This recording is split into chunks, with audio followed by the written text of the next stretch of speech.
Today's storybook is called The Floor is Lava by Timothy Luckey. Noah and Emma Miller were brother and sister and best friends. They did everything together, including going on exciting adventures. As they trotted inside after a fun day in the backyard, Emma gasped and pointed to the ground. "The floor is lava!" Emma shouted as she hopped onto the kitchen counter.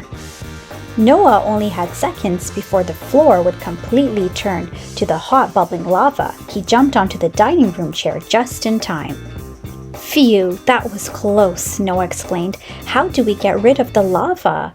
Just then, their puppy named Roscoe let out a bark from somewhere upstairs. Roscoe's bark turned into a loud roar.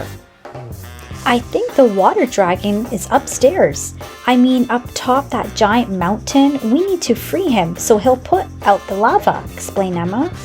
The siblings looked around for a way out of the kitchen, but Noah had the perfect plan.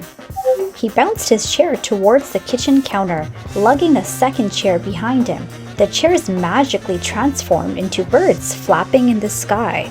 Noah reached the kitchen counter as Emma jumped onto the second bird's back.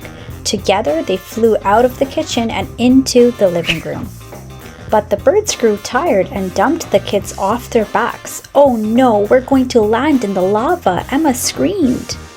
As the children fell towards the lava, they suddenly landed on something hard and pointy. It was the couch that had turned into a large pointy rock. Noah rubbed his sore bum as Emma kicked the pointy rock. "Okay, now where do we go?" asked Noah. "We don't have much time before this rock turns to lava too."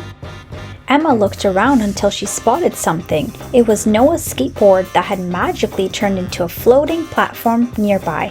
Emma crawled across the rock and reached out for the platform, yanking it towards them. She jumped onto it as Noah pushed her towards the staircase. Emma grabbed the staircase and yanked herself onto it as it transformed into the side of the mountain. Luckily for them, there were holes the children could shove their fingers and toes into to climb to the top. "I'll kick the platform back to you," Emma hollered. "Make sure you catch it because it's the only way across." Emma kicked the floating platform back towards Noah, but Noah wasn't quick enough to catch it. It went right past him and continued to float away. Emma's brother was now stranded on the pointy rock, which was slowly sinking into the lava. "Emma, what do I do?" cried Noah, just as he spotted a way out. Hidden behind some bubbling lava was the coffee table that had transformed into another moving platform. He watched as the bubbling lava flew high in the sky, then sunk for a few seconds before bursting into the air once more. As the bubbling lava came back down, Noah reached out and pushed the moving platform towards Emma. He then hopped into it as it traveled towards the mountain. Emma climbed up further so Noah could grab onto the mountainside.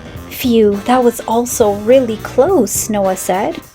The siblings climbed the side of the mountain as lava bubbled up towards them. When they reached the top, Emma's stuffed animals turned into stones on the lava ground. Emma jumped from one to the other as Noah followed close behind. They jumped their way down the hallway, which was now a crooked maze. "Roscoe, can you hear us?" Noah called out to the water dragon. "Roscoe, if you can hear me, let out a deep roar." The kids continued jumping from one stone to the next until suddenly they heard a deep roar coming from inside Noah's bedroom. Noah opened his bedroom door to find little Roscoe sitting on his bed, but really, Roscoe the water dragon was trapped in a deep hole. "Don't worry, Roscoe, we'll rescue you," shouted Emma. Noah climbed onto his dresser, which was a tree with thick branches. Emma tossed her skipping rope towards Noah as it transformed into a long vine. "Grab onto the vine, Roscoe," Emma told the water dragon. Roscoe roared again as water sprayed in every direction he looked. The water dragon was extinguishing the lava. "Way to go, Roscoe," the children cheered. Roscoe ran into the maze as the children followed. He let out another roar as the lava slowly turned to smoke. They followed the trail back down the mountain as Roscoe continued to spray water across the lava.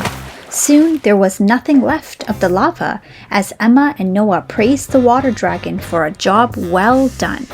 The children gave Roscoe a handful of treats to thank him for his heroic deed, and to celebrate their exciting victory, Noah and Emma began to ponder what their next adventure would be. The end. That was an interesting storybook. Have you ever played The Floor is Lava? It's an exciting game. I hope you enjoyed today's storybook. Click that like button and subscribe for more great read aloud storybooks.